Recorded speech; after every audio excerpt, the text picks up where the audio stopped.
أشهد أن لا إله إلا الله وحده لا شريك له وأشهد أن محمدا عبده ورسوله أما بعد فأعوذ بالله من الشيطان الرجيم بسم الله الرحمن الرحيم الحمد لله رب العالمين الرحمن الرحيم مالك يوم الدين إياك نعبد وإياك نستعين اهدنا الصراط المستقيم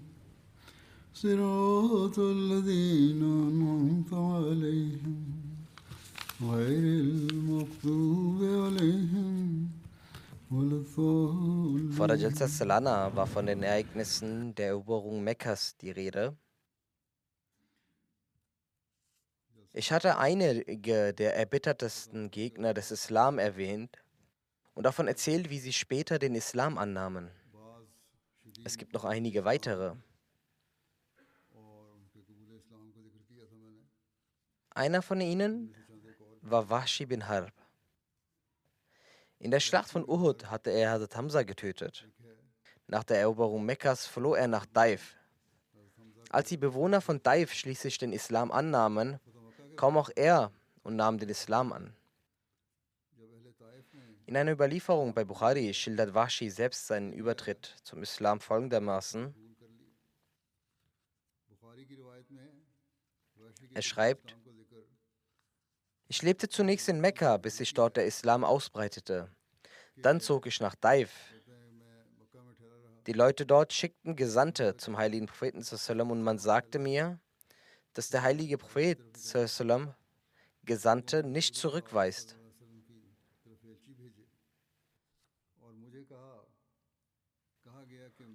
Also ging ich mit ihnen, bis ich beim heiligen Propheten sallam ankam. Als er mich sah, fragte er: Bist du Wahshi? Ich antwortete: Ja. Da sagte der Prophet: Du hattest Hamza getötet? Ich sagte: Es ist so, wie es ihnen zu Ohren gekommen ist. Der heilige Prophet sagte: Könntest du es vermeiden, mir unter die Augen zu treten? Er sagt: Ich ging daraufhin von dort fort. So sagt, damit meinte der heilige Prophet, dass Wahshi ihm nicht sein Gesicht zeigen solle, damit die Erinnerung an Hamza nicht wieder wach wird. Als der heilige Prophet später verstarb und Muselma, der Lügner, einen Aufstand begann, sagte ich mir, das berichtet Wahshi, ich werde auf jeden Fall zu Muselma gehen und ihn töten, um dadurch für den Mord an Hazrat Hamza Sühne zu leisten.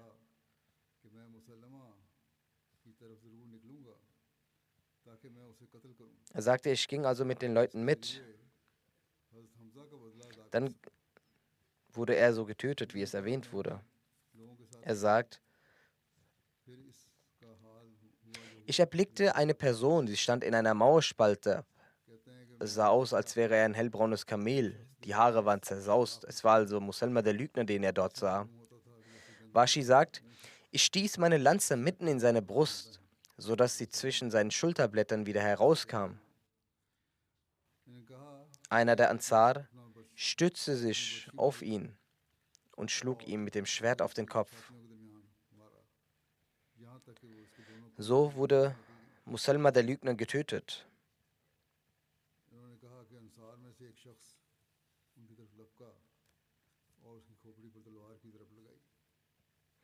Genauso gibt es eine Sklavin namens Sarah, die Amr bin Hashim gehörte. Sie war eine Sängerin. Vor der Eroberung von Mekka kam sie zum Propheten und beklagte ihre Armut und bat um Unterstützung. Der heilige Prophet fragte: Was ist aus deinem Gesang geworden? Du hast früher sehr viel gesungen und damit viel Geld verdient. Sie sagte: Seitdem die Führer von Mekka in der Schlacht von Badr getötet wurden, haben sie aufgehört, Lieder zu hören. Der heilige Prophet sallam gewährte ihr daraufhin ein Lastkamel mit Getreide. Danach kehrte sie zu den Quraysh zurück. Ibn Khattal gab ihr Spottgedichte gegen den heiligen Propheten und sie sang diese auch. Obwohl sie das Geschenk erhalten hatte, änderte sie ihr Verhalten nicht. Sie war auch dieselbe Frau, bei der der Brief von Hazrat Hatib gefunden wurde. Später nahm sie den Islam an und lebte bis zum Kalifat von Hazrat Umar radhiyallahu anhu. Genauso gibt es auch die Sklavin von Ibn Khattal. Ihr Name war Fartana, auch sie sang Spottgedichte gegen den heiligen Propheten. Später nahm auch sie den Islam an. Dann wird die Bekehrung von Hadis bin Hisham erwähnt. Er war ein beliebter Anführer in Mekka und Cousin väterlicherseits von Abu Jahl. Die Schwester von Hazrat Khalid bin Walid war seine Ehefrau. Bei der Eroberung von Mekka flüchteten er und Abdullah bin Abi Rabia ins Haus von Hazrat Hani, weil Hazrat Ali radhiyallahu anhu ihnen nachsetzte, um sie zu töten.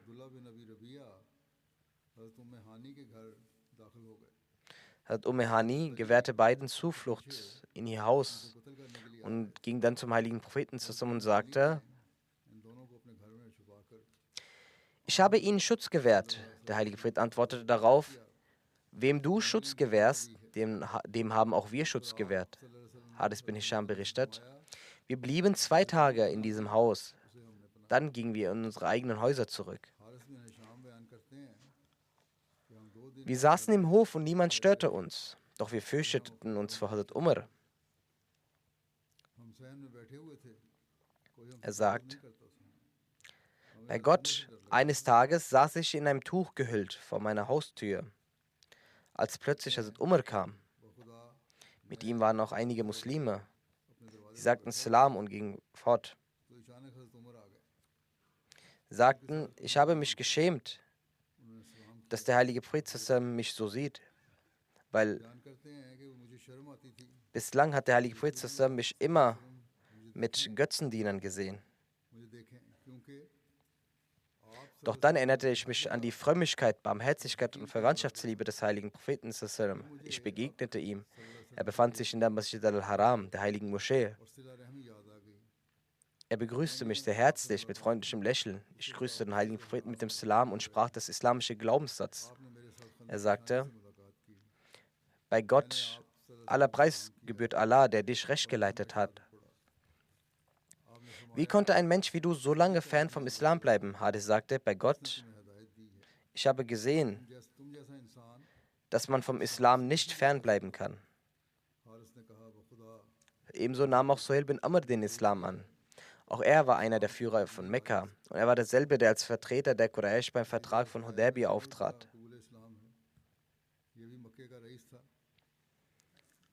Suhail bin Amr erzählt: Als der heilige Prophet in Mekka eintraf und Mekka eroberte, ging ich in mein Haus. Ich schloss die Türen zu. Ich schickte meinen Sohn Abdullah zum heiligen Propheten,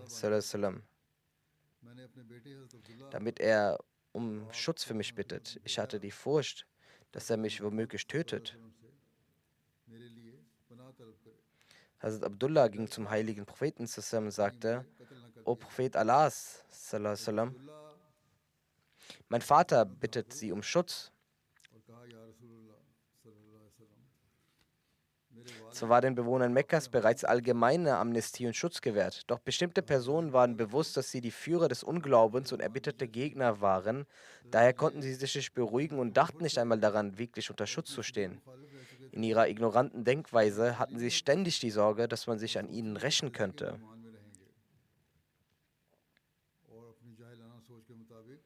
Aus diesem Grund schickte er seinen Sohn erneut zum heiligen Propheten. Der heilige Prophet sagte: Gut, er ist in Sicherheit. Er soll vorkommen.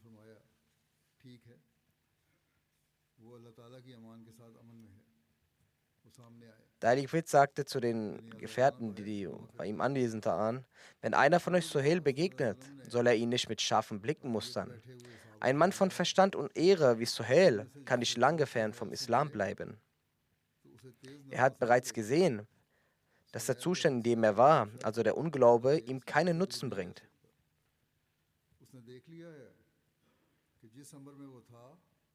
Also Abdullah ging zu seinem Vater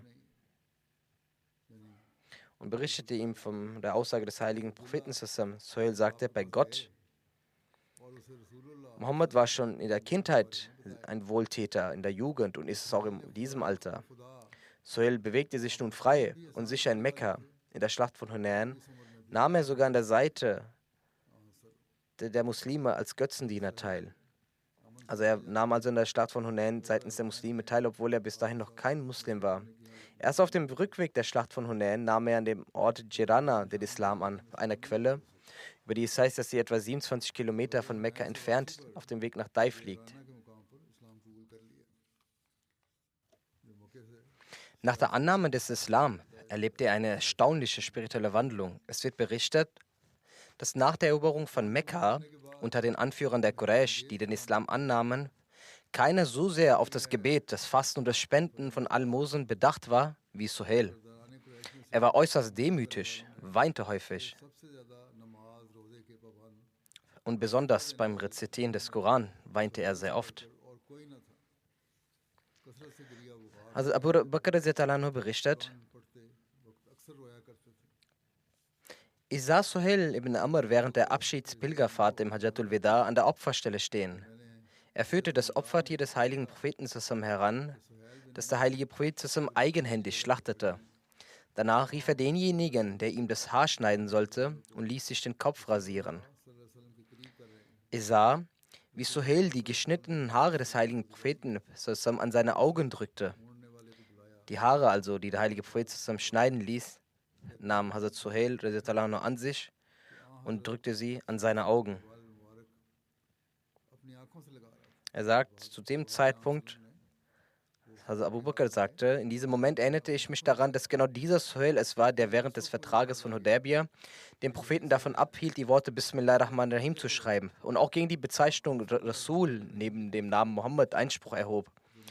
Er begann sich mit dem Schreiben des Vertrages, bis das Wort Rasulullah gestrichen wurde. Also Abu Bakr fuhr fort: Ich pries Allah, der Suhail den Weg zum Islam gezeigt hatte. Und nachdem er ihn recht geleitet hatte, wuchs er in Aufrichtigkeit und Treue in großem Maße. Ein weiteres Verdienst von Suhail bin Amr wird überliefert. Das heißt, Suhail war einer der bedeutenden Redner unter den Quraysh. Während der Schlacht von Badr wurde er gefangen genommen, als er ein Ungläubiger war. Auf seinen Lippen hatte er sich Bemalungen aufgetragen. Hazrat Umar schlug dem heiligen Propheten vor: O Gesandter Allahs, lasst ihm die beiden Vorderzähne ziehen, an denen er diese Zeichen trägt. Dann kann er nie wieder gegen sie sprechen. Denn wenn ihm die Zähne gezogen werden, kann er ohne sie nicht mehr richtig sprechen können. Der heilige Prophet antwortete: O Umar, lass ihn. Es ist gut möglich, dass er eines Tages an einem Ort stehen wird, an dem du ihn loben wirst. Hazrat Umar wollte ihm eine Strafe auferlegen lassen, doch der heilige Prophet sagte, nein, ihm soll nichts angetan werden. Es wird eine Zeit kommen, wenn er an einem solchen Ort und einem solchen Rang sein wird, dass du ihn loben wirst. Und er sagte, dass diese Zeit kam, als der heilige Prophet verstarb und die Mekkaner erschüttert waren. Als die Quraysh einige vom Glauben abfallen sahen und die Lage sich so sehr verschlimmte, dass Hazrat Hattab ibn Usayd Amwi, der vom heiligen Propheten als Gouverneur von Mekka eingesetzt worden war, sich versteckte. So schlimm war die Situation. In diesem Moment trat Hazrat ibn Suhail hervor und hielt eine Rede. Er sagte: O Gruppe der Quraysh, ihr seid die Letzten gewesen, die den Islam angenommen haben. Werdet nun nicht die Ersten sein, die davon abfallen. Bei Allah, Diese Religion wird sich genauso ausbreiten wie Sonne und Mond vom Aufgang bis zum Untergang. Hazrat Suhail hielt eine lange und eindrucksvolle Ansprache, die die Menschen von Mekka tief berührte. Die Lage beruhigte sich, Hazrat wurde zurückgerufen und die Quraysh blieben standhaft im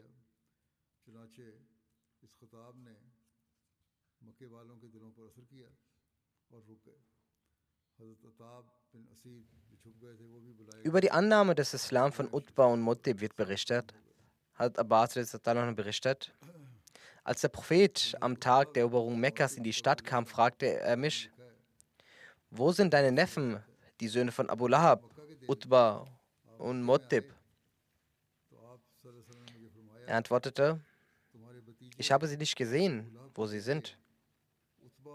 Der heilige Prophet sagte, ich habe sie bislang nicht gesehen, wo sind sie? Also Abbas sagte, sie meiden uns wie die anderen Götzendiener. Der heilige Prophet sagte, bring sie zu mir. Hazrat Abbas ritt nach Unna, einem Tal in der Nähe von Arafat. Und er fand sie dort und brachte sie zum heiligen Propheten. Der heilige Prophet lud sie zum Islam ein, woraufhin beide den Islam annahmen und das Bett ablegten. Dann nahm der heilige Prophet sie an der Hand und brachte sie zu Multasim, ein Teil der Wand der Kaaba zwischen der Tür und dem schwarzen Stein. Es ist Sunna, sich dort an die Kaaba zu stellen und zu beten. Es ist ein Ort, an dem das Gebet besonders angenommen wird. Dort betete der heilige Prophet für sie. Freude war auf seinem Gesicht deutlich zu sehen. Als Abbas sagte, O Gesandter Allahs, möge Allah ihnen stets Freude bereiten. Ich sehe Freude in ihrem Gesicht. Der heilige Prophet antwortete, ich habe meinen Herrn um meine beiden Vettern gebeten und er hat mir diese Gunst erwiesen. Dann wird über die Annahme des Islam durch Safwan bin Umayya berichtet. Safwan bin Umayya war der Sohn von Umayya bin Khalf, die in der vorislamischen Zeit zur Elite Mekkas gehörten. Er war ein begabter Redner und ein erbitterter Feind des Islam. Er war einer derjenigen, die den Muslimen in Mekka großen Leid zufügten.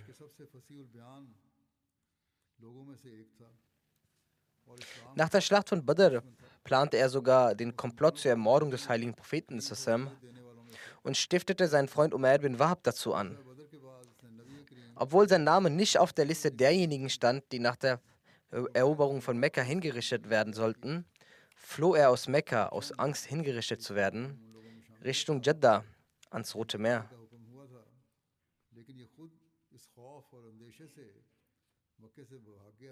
Sein Freund Umayr bin Wahab war inzwischen Muslim geworden. Derselbe Umayr, der einst von Safwan nach Medina ausgesandt worden war, um den Propheten zu ermorden. Safwan sicherte ihm zu, dass er sich nach ihm um seine Hinterbliebenen kümmern wird. Doch als der Umayr in Medina ankam, wusste der heilige Prophet über sein Vorhaben. Als Umayr dieses Wunder sah, nahm er sofort den Islam an.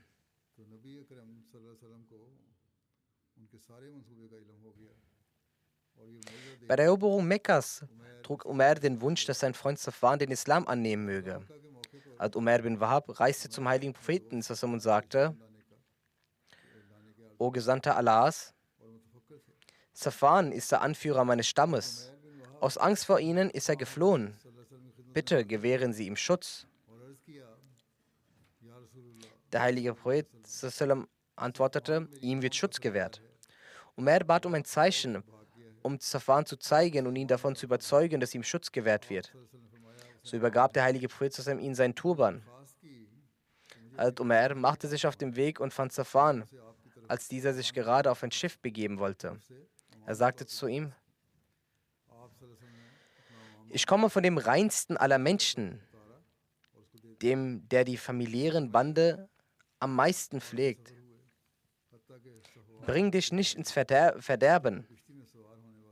Ich habe Schutz für dich vom Gesandten Allahs.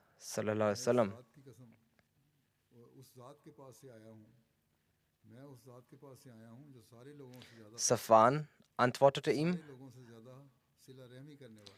Ich gehe nicht mit dir, bis du mir nicht ein Zeichen von ihm gibst, die ich erkennen kann. Daraufhin zeigte Umar ihm den Turban des heiligen Propheten. So kehrte Safwan mit ihm zurück.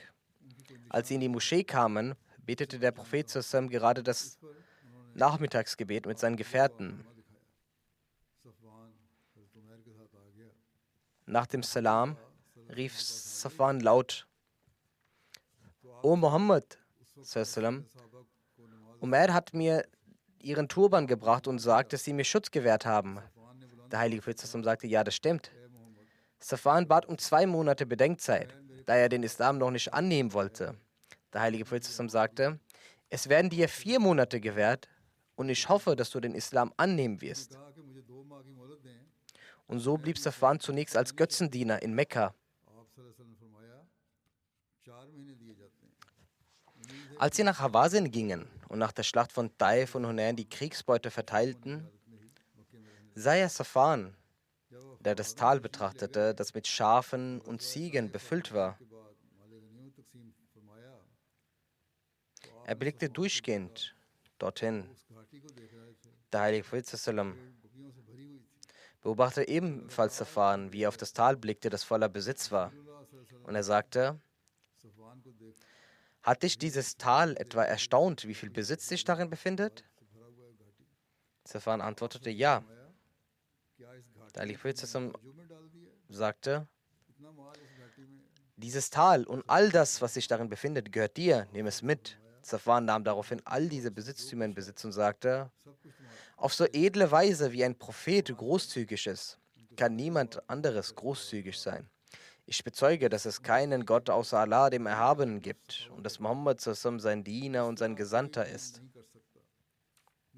Und er nahm am selben Ort noch den Islam an. Safwan verstarb in Mekka im Jahre 42 nach der Hijra während des Kalifats von Muawiyah. Einige sagen, dass er während der Unruhen im Zusammenhang mit dem Märtyrum von Hazrat Usman als Märtyrer fiel. Die Mehrheit jener Führer von Mekka, die anlässlich der Eroberung Mekkas den Islam angenommen hatte, erlebten später in ihrem Leben eine exorbitante spirituelle Veränderung. Also Muslim erwähnt dies und sagt: Als Hazrat Umar während seiner Amtszeit als Kalif einmal nach Mekka kam, kamen die angesehenen Führer der Stadt, die aus berühmten Familien stammen, um ihn zu treffen. Sie dachten, dass Hazrat Umar aus unsere Familie gut kennt und dass er, da er selbst Herrscher ist, auch unseren Familien besondere Ehre erweisen wird, sodass wir unsere verlorene Würde wiedererlangen könnten.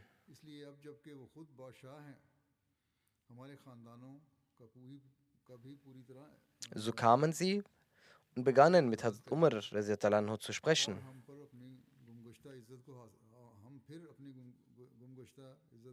Während sie noch im Gespräch waren, kam Hazrat Bilal in die Versammlung von Hazrat Umar.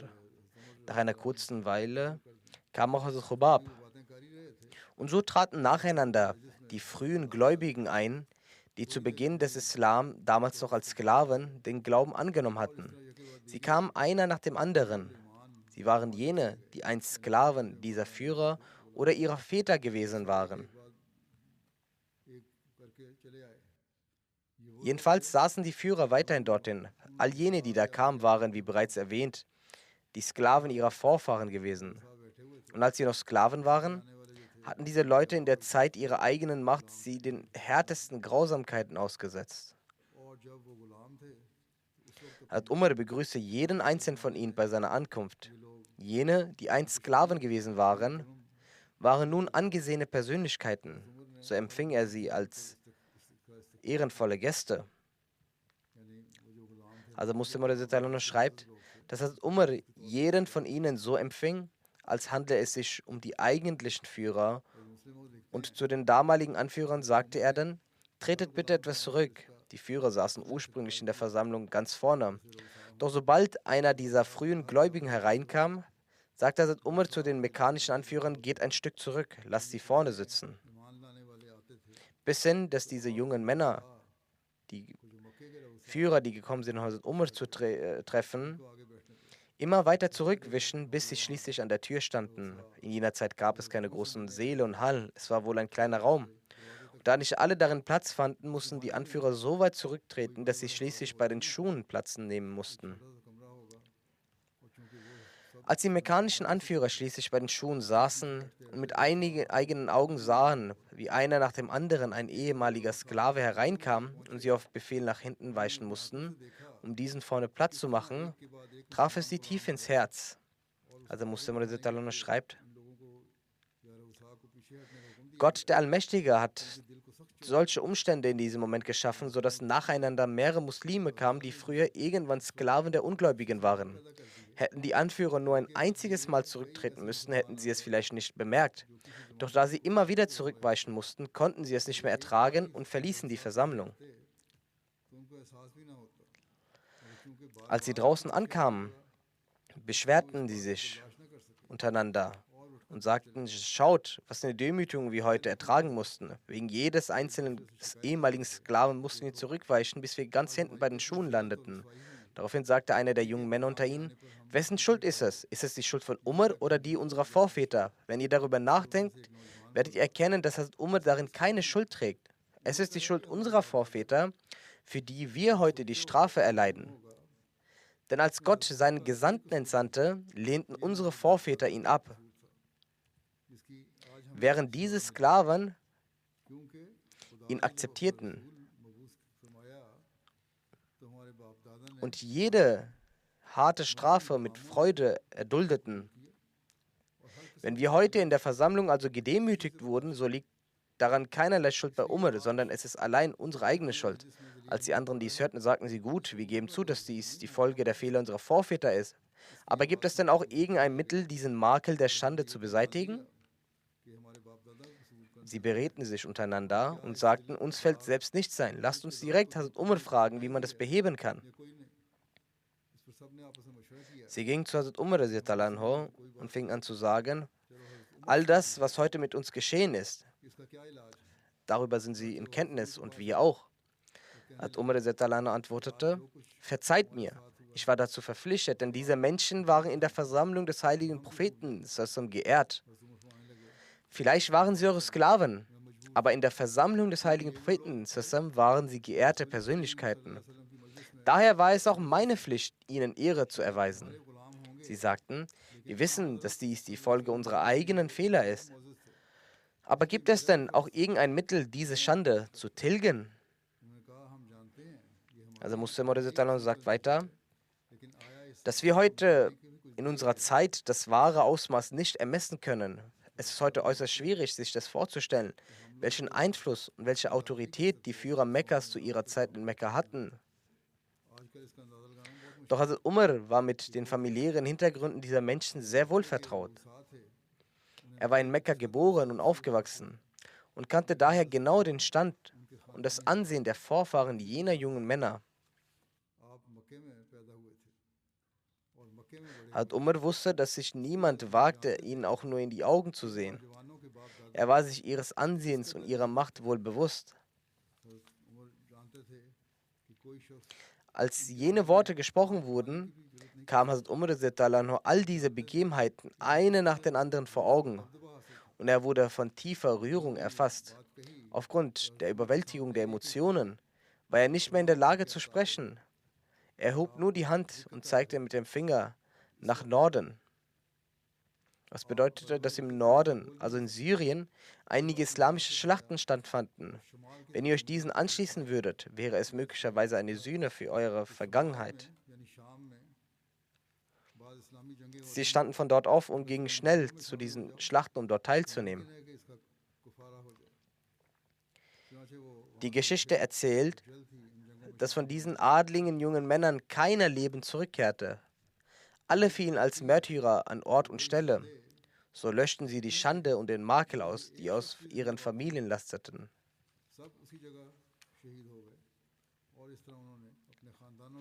Es wird überliefert, dass jene Adligen in der Schlacht von Yarmouk großen Mut und bemerkenswerte Opferbereitschaft zeigten. So berichtet Muslim.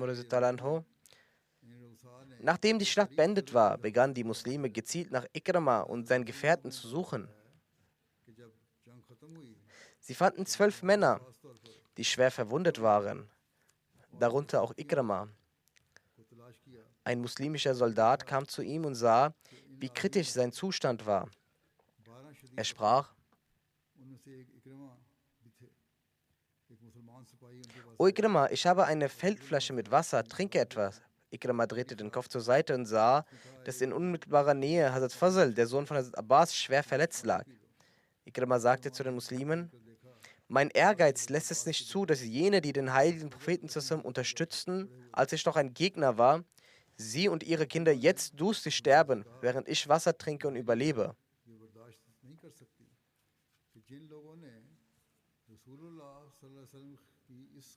Ein neuer Geist der Aufopferung füreinander war also unter ihnen entstanden. Deshalb bat er ihn zunächst ihm, also Hazrat Fazl bin Abbas, Wasser zu geben. Und falls etwas übrig bliebe, es ihm zu bringen. Der Muslim ging zu Hazrat Fazl. Doch dieser wies auf den nächsten Verwundeten und sagte: Gib ihm zunächst Wasser, er ist bedürftiger als ich.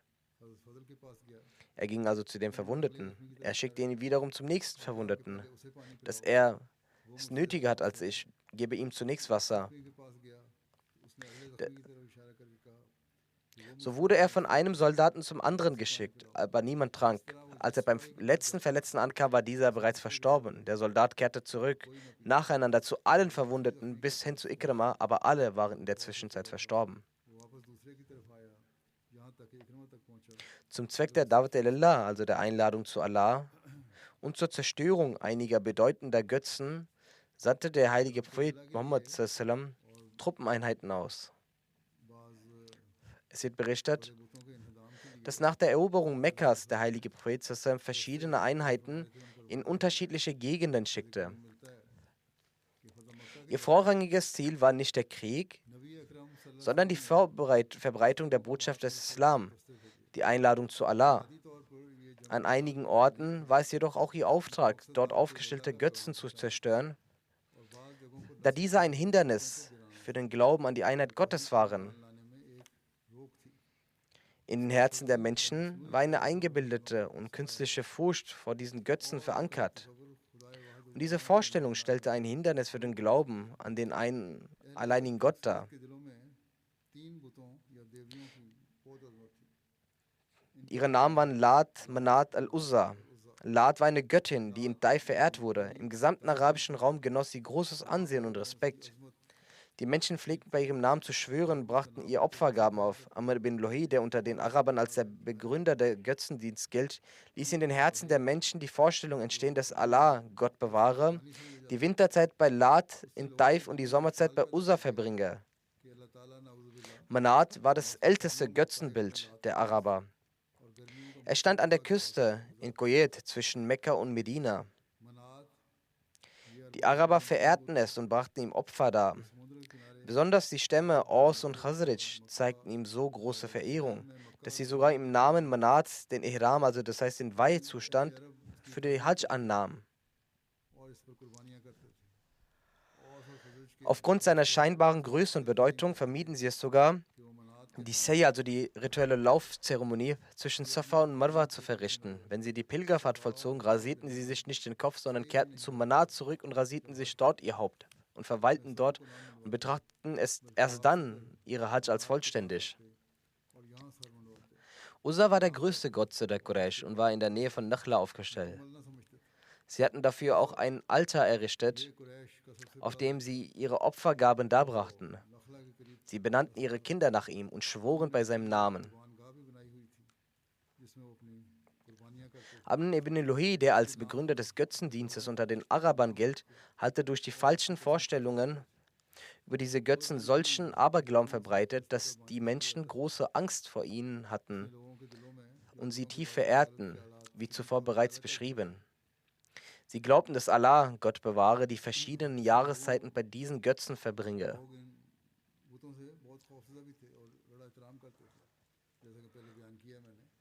Wie dem auch sei, diese und solche Vorstellungen führten dazu, dass die Bedeutung der Göttin Uzza in den Herzen der Menschen so stark anwuchs, dass man ihr Geschenke und Opfergaben brachte. Genauso, wie man es mit der Kaaba hat. Uzza war auch ebenfalls derselbe Götze, dessen Name Abu Sufyan bei der Schlacht von Uhud aus Freude über den Sieg nannte, als er rief: Inna lana Uzza, wala Uzza lakum. Das bedeutet, uns gehört Uzza, euch gehört kein Uzza. Im Allgemeinen verehrten die Araber alle drei Götzen, aber Uzza war besonders für die Quraysh bestimmt. Lat für den Stamm der Banu Saqif und Manat war speziell für die Aus und Khazraj bestimmt. Nach dem arabischen Glauben waren diese drei Götzen weiblich, also Göttinnen. Der Heilige Koran erwähnt sie im folgenden Vers: Afara'aita Lata wal Uzza wa Manata Salisatan Ukhra alakum Zakaru wa alakum Unsa tilka izan Kismatun Hilsa in hiya illa asma samaitumuha antum wa baukum ma anzalallahu biha in Sultan in yattabiuna illa zanna fama tahwal anfusahum walakad jahum rabbihim huda. Das bedeutet, ihr aber habt ihr Allat und Al-Uzza betrachtet und mahrt die dritte, die eine andere ist? Wie sollten euch die Jungen sein und ihm die Mädchen? Das wäre wahrhaftig eine unbillige Verteilung. Es sind nun Namen, die ihr euch ausgedacht habt, ihr und eure Väter, für die Allah keinerlei Ermächtigung hinabgesandt hat. Sie folgen einem bloßen Wahn und dem Wunsch ihres Ichs, obwohl doch Weisung von ihrem Herzen zu ihnen kam.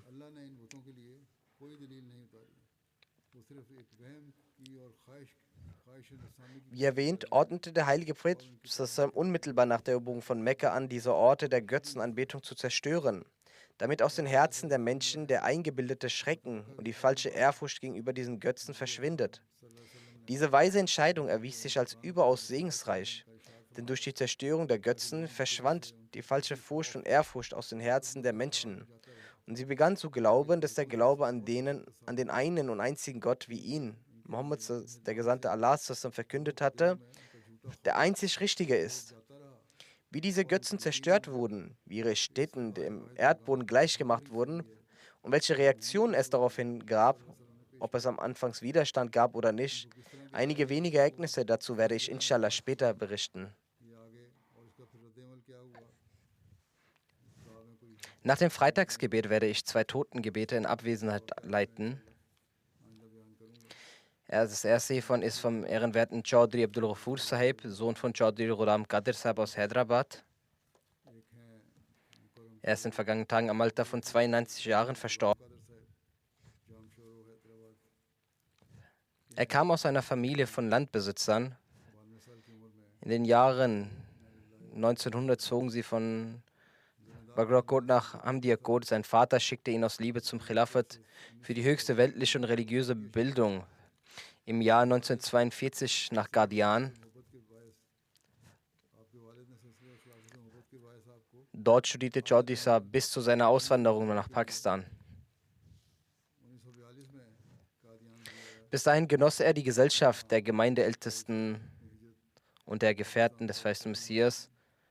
Nach seiner Ankunft hier absolvierte Chaudhry Ghafur Sahib den Rest seiner Ausbildung in Chenniyot und Rabwa. Dann machte er in Karachi seinen Abschluss als Maschinenbauingenieur und ging 1993 in den Ruhestand. Danach widmete er sein Leben dem Glauben der Gemeinde. Er hatte die Gelegenheit, 2 Jahre lang in einem Projekt in Uganda zu arbeiten. Er war ein tapferer Sohn der Ahmadiyyat, diente seinen Mitmenschen und war sehr großzügig. Er kam jedem finanziell zu, ohne ihn zu diskriminieren. Er selbst war auch für finanzielle Opfer stets bereit. Er war Guide in seinem Gebiet und hatte auch später in der Ansarullah Ahmadiyya die Möglichkeit zu dienen. Er war auch lange Zeit der Sekretär für Mure Amma in Hyderabad. Der 4. Khalif, Rahimullah, ernannte ihn auch zum Vorsitzenden der Distrikte Nawab Shah und Nasharda Feroza. Diese Aufgabe erfüllte er mit großem Einsatz und Segnungen. Der Verstorbene war auch Musi und hinterlässt 3 Söhne und 4 Töchter. Seine Tochter Humaira Sahiba schreibt über ihn: Er nannte den Dienst an den Glauben seinen Kontostand und verstand es als Mittel zur Erlangung des Wohlgefallen Allahs. Es gibt viele Ahmadis und Nicht-Ahmadis, deren Bedürfnisse er erfüllt hatte.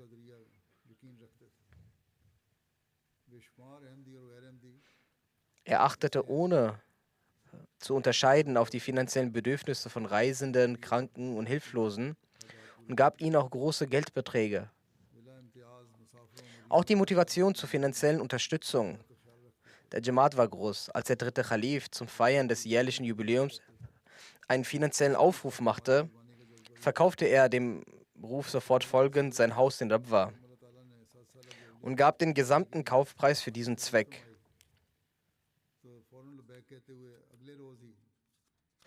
Im Jahre 1966 unternahm der dritte Khalif Rahimullah eine Rundreise durch Sindh nach seinem Amtstritt als Khalif. Hierbei kam er auch nach Hyderabad und besuchte auch sein Haus in Kot Ahmadiyya.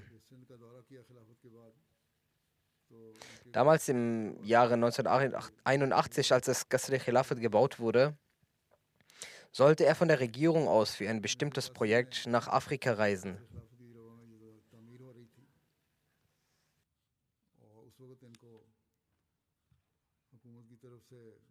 Es war ein sehr großes Projekt, um auch viel zu verdienen. Als er zu Khalifatul Masih dem Dritten Rahimullah kam, um seinen Rat einzuholen, sagte er zu ihm: Geh nicht dahin, lass es. Hier wird das Qasr-e Khilafat gebaut. Die Dächer werden gebaut, führe hier die Aufsicht. Am nächsten Tag übernahm er sofort diese Arbeit und blieb dort. Doch Allah belohnte ihn. Als er nach seinen Urlaubstagen wieder zurückkehrte, erhielt er von der Regierung nochmals denselben Vertrag. Er sagte, dass dies nur durch den Segen des Khilafat geschehen war.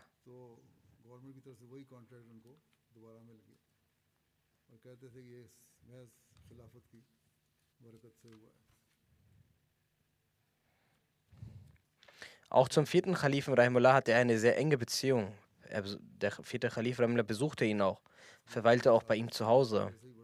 Also du sagst, als ich noch in Pakistan war, habe ich auch die Möglichkeit bekommen, ihn zu Hause zu treffen, bei ihm zu Hause. Ich hatte auch die Gelegenheit, bei ihm zu übernachten. Er war sehr gastfreundlich. Einmal musste ich nachts reisen. Die Situation in Sindh war etwas gefährlich. Er sagte, ich werde mit Ihnen gehen. Es regnete sehr stark nachts. Es war ein stürmischer Regen. Er nahm mich dort mit. Wir kamen nachts an, dort, wo wir hin wollten. Ich sagte ihm danach, dass er hier bleiben soll, die Nacht übernachten solle und nicht alleine zurückkehren soll. Doch er lehnte es ab, setzte sich sofort in sein Auto und brach in der gleichen Nacht noch auf. Er war ein sehr tapferer und mutiger Mensch.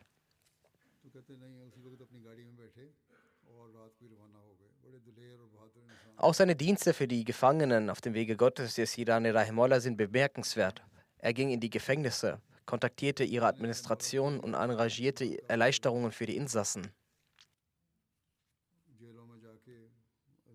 Er war erfüllt mit der Leidenschaft für den Dienst an die Menschheit. Er kümmerte sich um Freunde und Familie. Er dienste, so sagt die Tochter, Armen und Hilfsbedürftigen sehr, hegte eine tiefe Liebe zum Nizam Khilafat. Jeden Aufruf des Khalifen sagte er immer Labaik und sprach täglich über das Khilafat. Auch seine Nicht-Ahmadi-Bekannte berichten sehr viel von seinen Tugenden. Er hatte auf ihnen auch einen sehr positiven Einfluss. Sein Bekanntschaftskreis war sehr breit. Überall wurde er als Ahmadi erkannt. Zu Regierungsoffizieren, politischen Familien Sindhs und allen großen Persönlichkeiten hatte er auch eine gute Beziehung.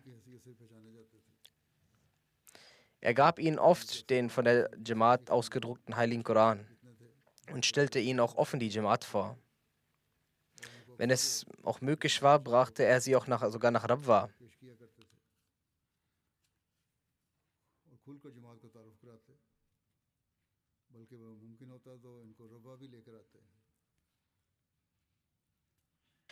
Möge Allah der Allmächtige ihm vergeben und gnädig sein.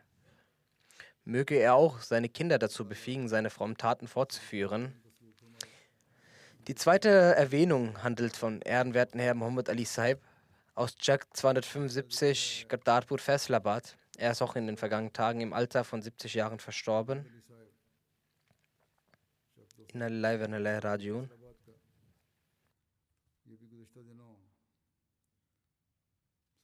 Er hatte drei Söhne und 5 Töchter. Einer seiner Söhne ist Babullah Silza in Lusaka in Sambia. Er ist aktuell zur Teilnahme an der Jalsa Salana hier und konnte daher nicht an dem Totengebet seines Vaters teilnehmen.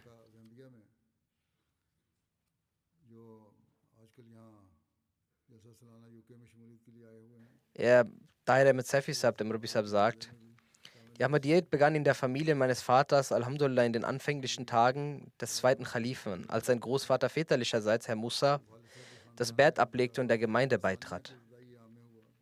Der Verstorbene hielt stets das Fasten und die Gebete ein, verrichtete das Tahajjud-Gebet, hatte ein fröhliches Gemüt und war ein stiller, freundlicher und mit Leidenschaft für den Dienst an der Schöpfung Gottes erfüllter, mit Fröhlichkeit entgegender, frommer und aufrichtiger Mensch, liebte das Khilafat sehr. Für jede Aufgabe schrieb er zuerst dem Khalifen der Zeit um Gebete. Bei Aufgaben der Jamaat und Religion nahm er sehr still teil, nahm auch so, soweit es ihm entsprechend seiner Befähigung möglich war, auch an finanziellen Opfern immer teil.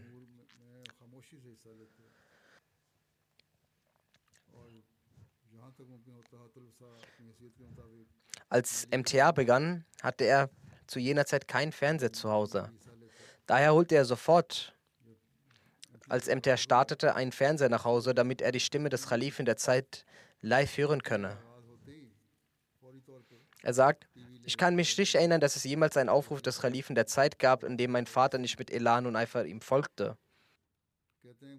Auch mit den Fremden hegte er einen sanftmütigen Umgang. In der Firma, in der er angestellt war, besorgte er vielen Nicht-Ahmadien eine Anstellung.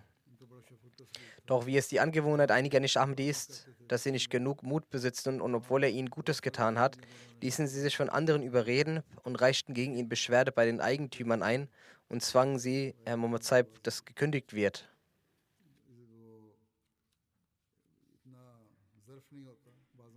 Jedenfalls wurde er danach gekündigt. Doch er beschwerte sich nicht laut, sondern legte seine Bitte stets vor Allah, dem Allmächtigen.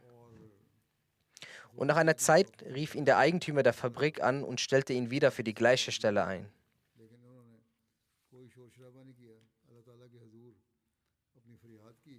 Danach pflegte er mit denjenigen, die ihm Unrecht getan hatten, trotzdem einen guten Umgang und half ihnen auch weiterhin. Er sagt, mehr als Tabligh war es seine gute Verhaltensweise und sein Umgang, weshalb in der Stadt Faisalabad 8 Menschen die Ahmadiyyat annahmen. Möge Allah der Allmächtige ihm vergeben und auch mit ihm gnädig sein und seinen Kindern ermöglichen, seine Wohltaten fortzuführen.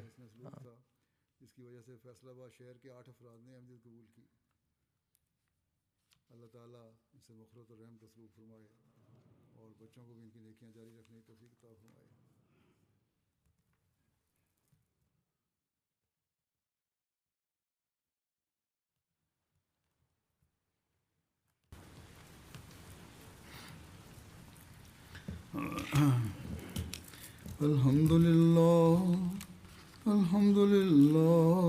نحمده ونستعينه ونستغفره ونؤمن به ونتوكل عليه ونعوذ بالله من شرور أنفسنا ومن سيئات أعمالنا من يهده الله فلا مضل له ومن يضلل فلا هادي له ونشهد أن لا إله إلا الله ونشهد أن محمدا عبده ورسوله